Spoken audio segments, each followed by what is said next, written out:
As a tale as old as time, fans, old heads and talking heads complaining about excessive free throws a player or team takes, and whether the reasoning is valid or not, be it foul baiting, a favourable whistle, or quote-unquote flopping to persuade the refs to give them a call, whether questionable or not. A majority of the time, the takes around free throws are based purely off agenda and one's opinions on the teams and all players in question. Houston Rockets' James Harden, Joel Embiid, and Shai Gilgeous-Alexander, arguably the most unguardable players in the league at moments of time, being able to beat you off the dribble, in the post, from mid-range, from deep, and can play through contact, find angles, and manipulate the game to get to the line. Yet the biggest takeaway of their games is the free throws. Yes, free throws are a part of what makes these guys great, but to diminish these guys' success and abilities due to having a high volume of free throws is ludicrous. And most importantly, to use it against them when putting forth arguments for the end-of-season awards and letting it dictate why or why not a player should win MVP. Should they just not shoot free throws? Just imagine, the NBA just invalidates all free throws for a season or simply stop shooting them. How much of a difference would that make on the game? Would Shai's Thunder magically suck because of no free throws? Or would Rockets' James Harden no longer be the best ISO player in the league? How about this? Imagine if the NBA decided for one season to actually get rid of free throws. How much of a difference or impact would it really make? For something that seems to be such a massive topic of conversation about how influential they are in the game and how the frequency is ruining the game, with constant arguments about Team A shooting X amount of free throws and Team B shooting a lesser amount. If Team A shot less, they would be terrible.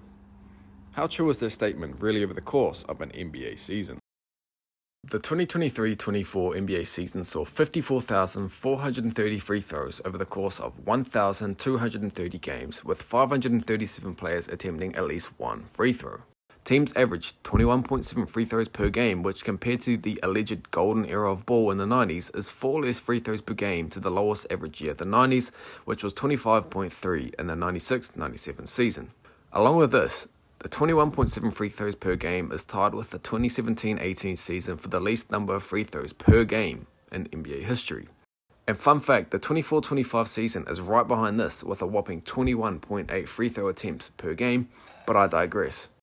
So how do we actually find out how different a season could turn out without free throws? It's simple really. Firstly, I just saw every team's schedule listing out the opponent, the result, and both teams' score, along with that how many free throws both teams made, and then from there I subtracted the free throw number from the score and found a new result from that.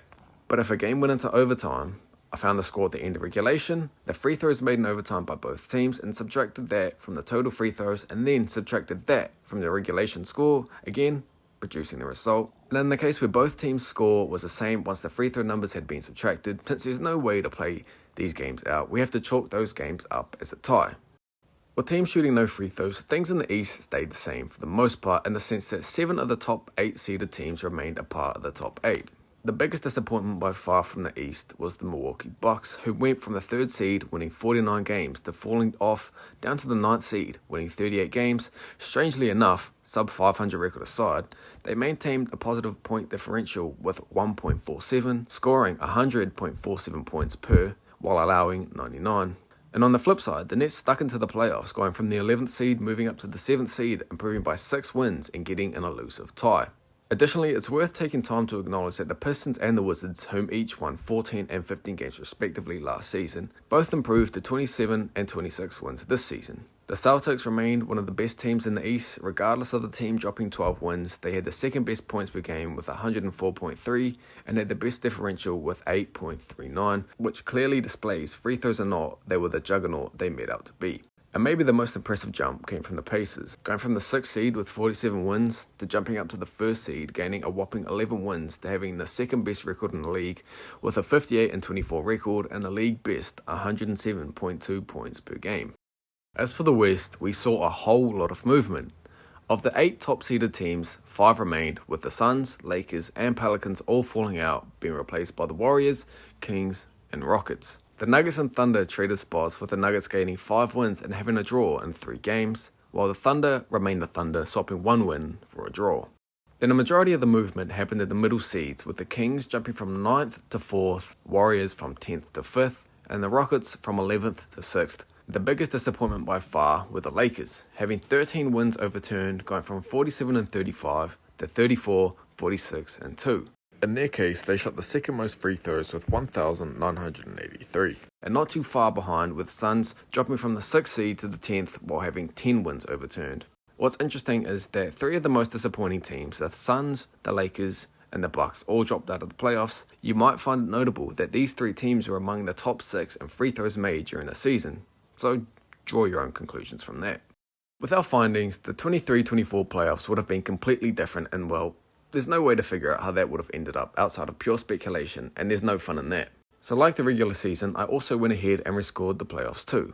Of the 16 teams to play in the playoffs, with what we found, 12 of the original 16 teams would have remained in, albeit with some seeding changes. However, like I stated, there's no way to figure out a winner of said playoffs, so the only thing I could do was see how impactful free throws were on our real life playoffs. On the east side of things, for the most part, the series outcomes remain the same. However, the Celtics have 2 inconclusive series, as there isn't enough games to determine the outcomes, as the Cavaliers series, which ended in 5, needed a 6th and a potential 7th game, and the Pacers series that ended as a sweep being drawn at 2 games apiece.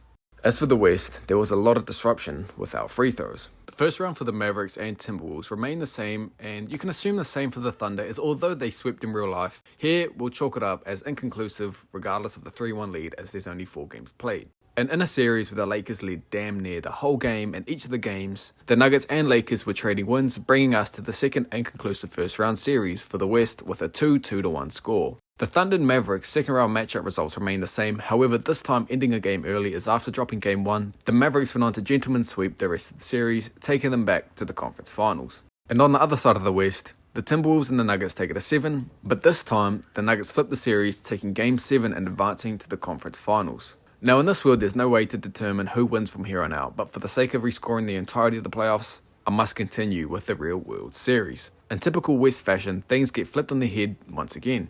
Although inconclusive with only 5 games to go off, the Timberwolves managed to take a 3-2 lead heading back to Dallas for game 6, but sadly there's nowhere where we can go from there. Unsurprisingly, the final results remain the same, with Boston beating the Mavs in 5, capturing banner 18. In this rescoring world, there's no concrete answer to who would have made the finals, but there's really nothing you can do but speculate and play at games of ifs, buts, and maybes. So what did we learn? Are free throws really that impactful? No, not really, in the sense that they're just another part of the game. Taking them away won't make good teams bad or bad teams good. Sure, some teams might flip a few more games each year, but to find out that of the 20 teams to be playoff or play-in eligible, only 1 team in each conference flipped out of play-in eligibility, with the Lakers dropping from 8th to 11th and the Hawks going from 10th to 11th. You can't really believe that the free throws really affect that much. Sure, this is a 1-year sample size and maybe it might look different if we track 10 seasons, but to have data from every single game this season, wiping 54,430 free throw attempts off the board, and only have 2 teams drop out of playoffs and play in, it's pretty telling. But without free throws, would there be a stylistic change to the game? That's just a question that will have to remain a question, considering the majority of the shots are attempted deep inside the paint or from behind the 3-point line, considering they're the highest percentage shots. Will players become more incentivized to utilize the mid-range shot, considering there's no free throw reward for finishing through contact in the paint? What once was the game before most of our times, where the mid-range jumper was a necessary skill and the 3-point line was a novelty, to today, where if you lack 3-point shooting along with other attributes, you'd be hard-pressed to find yourself on a roster long-term. How different would the game evolve throughout history? Things like this is what's so fascinating about sport and seeing how sports progress through the years. As much as free throws are a pain to watch, there isn't much correlation between teams shooting a lot of free throws and being a good team. Sure, some players and teams get calls that others simply won't, and that's just how things go. The good teams will always be good regardless of how many or little free throws they shoot, and there's teams at the bottom of the barrel that shoot a whole lot of free throws and can't get them to translate into wins. And the best scorers in the league remain the best scorers. And yes, although when rescoring the 2023 season, teams like the Bucks, the Lakers, and the Suns all took a big hit in wins, and while the numbers show that free throws are quite literally the reason of this, what numbers can't show is LeBron James, Kevin Durant, Giannis Antetokounmpo, Devin Booker, Anthony Davis, and Damian Lillard. In other words, superstar talent and the fans paying to see these guys play and have high scoring gains, and in turn, the league having superstar bias when calling games. So yes, watching free throws can suck, but the league literally is attempting an all-time low on free throws per game, and the free throws have an insignificant amount of influence on the outcome of games. You may have certain players that get to the line a lot, but every year there's always a group of guys that simply get to the line more, and if you take a look at their shot chart, it becomes easy to understand. Getting to the line takes skill. skill to play through contact, skill to manipulate the game and find angles, getting you beneficial calls, and the respect among your peers to have them resort to playing physical to have them rather foul than allow an easy 2 or 3 points. It's a skill to get free throws and using them as a negative to bash someone's game and validity in a case to win MVP is again ludicrous. At the end of the day, great players will continue to be great and find ways to get their game off, and the good teams will remain good.